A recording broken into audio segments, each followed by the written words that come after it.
जय भीम, नमो बुद्धाय। साथियों, आप सभी को। साथियों, आप चाहते हैं कि बाबा साहब के सपनों का भारत बने, तो किस तरह से बन सकता है बाबा साहब के सपनों का भारत? बाबा साहब के सपनों का भारत तब बनेगा तब हमें हमारी बहुजन समाज पार्टी को सत्ता में लाना होगा।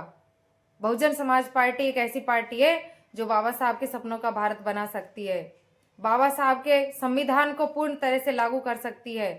ये अन्य पार्टियां, ये विरोधी पार्टियां, ये नहीं चाहती हमें मान सम्मान और हक और अधिकार देना।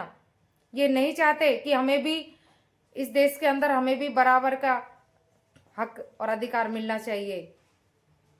अगर कोई पार्टी है तो वो बहुजन समाज पार्टी है जो बाबा साहब के सपनों का भारत बना सकती है।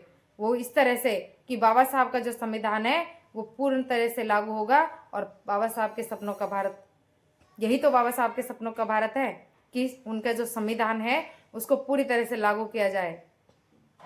बाबा साहब क्या चाहते थे? बाबा साहब यही तो चाहते थे, समतामूलक समाज, सामाजिक न्याय, आर्थिक, यही तो चाहते थे। और यही बाबा साहब के सपनों का भारत है। अगर हमें बाबा साहब का सपनों का भारत देखना चाहते हैं हम, तो बहुजन समाज पार्टी को सत्ता में लाना होगा। बहन कुमारी मायावती जी को प्रधानमंत्री बनाना होगा। बहन कुमारी मायावती जी बाबा साहब के सपनों का भारत बना सकती हैं।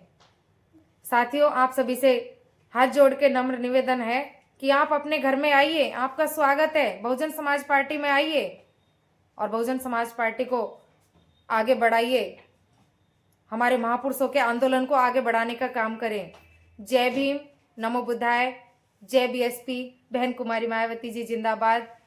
धन्यवाद।